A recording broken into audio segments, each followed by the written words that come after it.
আল্লাহ কেন আমাদের এই কষ্টকর দুনিয়া সৃষ্টি করেছেন? তিনি তো সব জানেন, আগে থেকেই জানতেন এই দুনিয়া কঠিন, আর অধিকাংশ মানুষ জাহান্নামে যাবে, অধিকাংশ তাকে বিশ্বাস করবে না, অধিকাংশ পাপ করবে। তা জেনেও আল্লাহ কেন বানাইলেন? অনেকে চিন্তার স্বাধীনতার কথা বলেন যে আল্লাহ স্বাধীনতা দিয়ে পাঠাইছেন, তাই পাপ করলে দোষ মানুষেরই। কিন্তু আল্লাহ তো এটাও জানতেন যে স্বাধীন হলেও অধিকাংশ মানুষ পাপই করবে।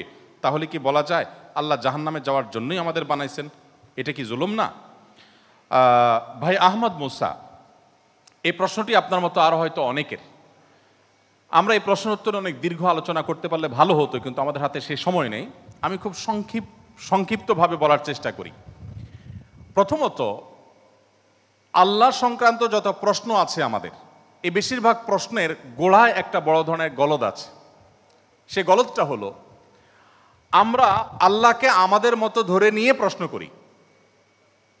অর্থাৎ আমি আপনি সাধারণ মানুষ সৃষ্টি, আমাদের যে সীমাবদ্ধতা আছে, আমাদের যে জায়গাটা আছে, আল্লাহ রাব্বুল আলামিনকে সেই জায়গায় বিবেচনা করে আমরা প্রশ্ন করি।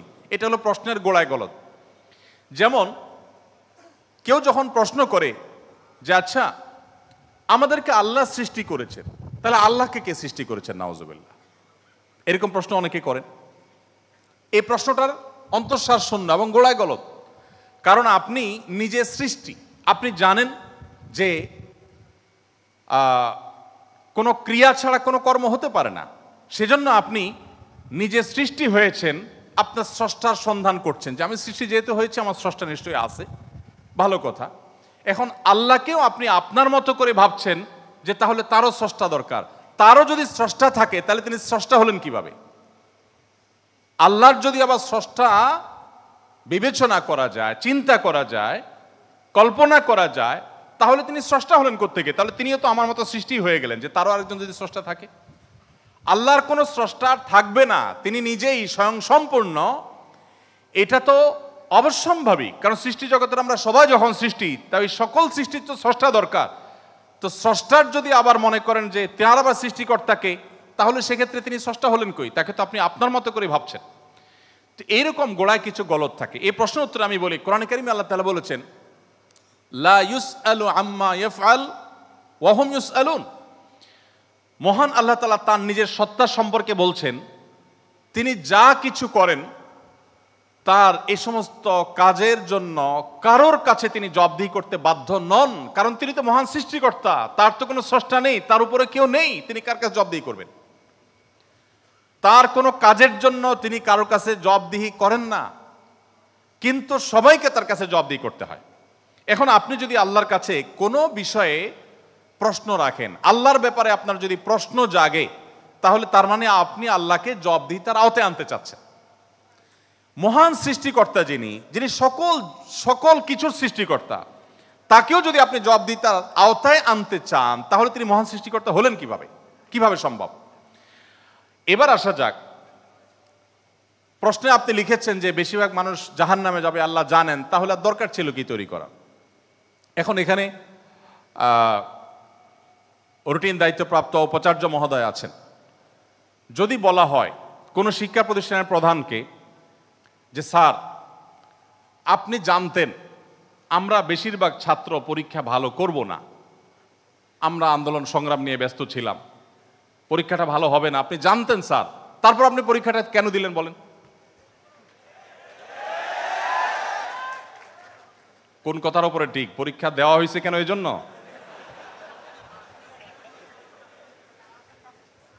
এই প্রশ্নটা যদি করা হয় কোন শিক্ষা প্রতিষ্ঠানের প্রধানকে যে স্যার, বেশিরভাগ ছাত্র আমরা ভালো ছাত্র না, ভালো ছাত্র সবসময় কমই থাকে সংখ্যা, এটা আপনি জানেন স্যার, তারপর আপনি পরীক্ষাটা কেন নিলেন?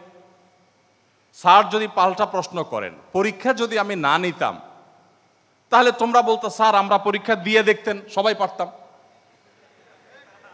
এই কথা বলার অপশন থাকতো কি থাকতো না? স্যার আপনি পরীক্ষা দেন নাই কেন? আপনি দিতেন, দেখতেন আমরা কি পরিমাণ যোগ্য, কি পরিমাণ পড়াশোনা আমরা করেছি, আন্দোলন করেছি, তাতে কি হয়েছে? পড়া পিছিয়ে নেই আমরা, সব ক্ষেত্রে আগে আস, এর ফাঁকে ফাঁকে আমরা পড়ালেখা করেছি। তাহলে আল্লাহ রাব্বুল আলামিনকে আপনি একই প্রশ্ন করতে চাচ্ছেন যে আল্লাহ বেশিরভাগ মানুষ তো জাহান্নামে যাবে, আপনি জানেন, তাহলে সৃষ্টি করলেন কেন?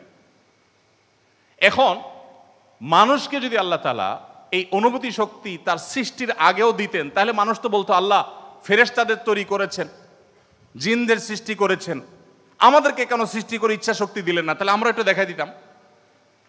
আপনি এই প্রশ্ন তো আল্লাহকে করতে পারতেন। মূলত এই সমস্ত প্রশ্নের গোড়ায় গলত আছে। দেখুন, আল্লাহ রাব্বুল আলামিন যখন মহান সৃষ্টিকর্তা, আপনি একটি পুতুল তৈরি করেছেন, একটি পুতুল তৈরি করেছেন মাটির, দুটি পুতুল তৈরি করেছেন, একটি পুতুল আপনি রেখেছেন, আরেকটি পুতুল আপনি ভেঙে দিয়েছেন। এখন আমি যদি আপনাকে প্রশ্ন করি, ভাই কাজটি কি ভালো হলো? একটা পুতুল রাখলেন আর একটাকে ভেঙে দিলেন, কেন এরকম করলেন? আমার এই প্রশ্ন করাটা আপনাকে যদি আমি জবাব দিই তার আওতায় আনি, যে আপনাকে বলতে হবে এটা ইলজিক্যাল কাজ, কেন করলেন? আপনাকে প্রশ্ন যদি আমি করি, এই প্রশ্ন করার কি অধিকার আসলে আমার থাকার কথা? আপনি পুতুলটা সৃষ্টি করেছেন মাটি থেকে, করে আপনার একটা ভালো লেগেছে রেখেছেন, আর একটা ভালো লাগেনি ভেঙে ফেলেছেন। পৃথিবীর কোনো মানুষ আপনাকে জবাব দিয়ে তার আওতায় আনতে পারে? এই অধিকার আছে কারোর? থাকার কথা না। এটা একান্ত আপনার ব্যাপার। আল্লাহ রাব্বুল আলামিন যখন কিছু মানুষকে জান্নাতে দিবেন, কিছু মানুষকে জাহান্নামে দিবেন, জাহান্নামীদের সংখ্যা অনেক বেশি হবে, এই সংবাদ জানার পর আমার মধ্যে তো এই তাড়া কাজ করার কথা, যদি আমাকে জাহান্নামে যেতে হয় তাহলে আমার পরিণতি কি হবে? তাহলে আমি কিভাবে বাঁচতে পারি, কিভাবে রক্ষা পেতে পারি, কিভাবে আমি আল্লাহর কাছে আর্গুমেন্ট করতে পারি, কিভাবে প্রার্থনা করতে পারি, কিভাবে নিজেকে আমি সে শুদ্ধতার পথে রাখতে পারি? আমার তো সেই প্রচেষ্টা থাকবে। সেটা না করে আমি আল্লাহকে প্রশ্ন করছি, আল্লাহ কেন দিবেন জাহান্নামে, বলেন আগে। ব্যাপারটা কেমন হলো? আসলে আল্লাহ সম্পর্কে ধারণা না থাকার কারণে, বা আমাদের মতো করে আল্লাহকে ভাবনা চিন্তা করার কারণে, কল্পনা করার কারণে এই ধরনের প্রশ্ন আমাদের মনে আসে। যেহেতু আমাদের সামনে জান্নাত অথবা জাহান্নাম দুটি পথের একটি, অতএব একজন ইমানদার, একজন বুদ্ধিমান মানুষ, তিনি তার জান্নাতের পথকে সুগম করার চেষ্টা করবেন, জাহান্নাম থেকে বাঁচার চেষ্টা করবেন। তিনি আল্লাহকে প্রশ্ন ছুড়ে দিবেন না। আল্লাহকে প্রশ্ন ছুড়ে দিয়ে কি হবে বলেন? আমি আরেকটা উদাহরণ দেই। ধরুন, আপনি একজন মানুষ, আপনাকে বলেছে দরখাস্ত দিতে, তুমি আমার কাছে দরখাস্ত দাও। আপনি আপনার এলাকার জনপ্রতিনিধির কাছে কোনো একটা কাজ নিয়ে গিয়েছেন, এবং সাথে দরখাস্ত তো নিয়েছেন, সাথে সুপারিশ নিয়ে গেছেন, হাই হ্যালো নিয়ে গেছেন, কাউকে দিয়ে ফোন করিয়েছেন, নানাভাবে আপনি চেষ্টা করে আপনি গিয়েছেন। সেই ভদ্রলোকের অফিসে যাওয়ার পর আপনি অনেক চেষ্টা করেছেন, কাজটা হয়নি। এখন আপনি কিন্তু জানতেন যে আমি দরখাস্ত লেখার নিয়ম আছে সেই হিসাবে লিখেছি, আবার সুপারিশও করেছি, কিন্তু আসলে হবে সেটাই যেটা তিনি চাইবেন, তার এখতিয়ার আছে এটা পাশ করা বা না করা। এখন আপনি যদি যে তাকে বলেন, ভাই নেতা সাহেব, যেহেতু বিষয়টা সম্পূর্ণ আপনার ইচ্ছাধীন, আপনি দিবেন কি দিবেন না সম্পূর্ণ আপনার এখতিয়ার, আইনও সেভাবে, নিয়মও সেভাবে, সিস্টেমও সেটা, এখতিয়ার 100% আপনার অধীনে, আপনি চাইলে দিবেন, না দিলে নাই, তাহলে নাটক কেন করলেন? দরখাস্ত দেওয়ালেন কেন আমাকে দিয়ে? আমাকে কেন আসতে বললেন? আপনি জানেন সিদ্ধান্ত নেতার হাতে, সিদ্ধান্ত জনপ্রতিনিধির হাতে, সিদ্ধান্ত সে ব্যক্তির হাতে। আপনি জানেন তিনি যা ডিসিশন নেবেন সেটাই হবে।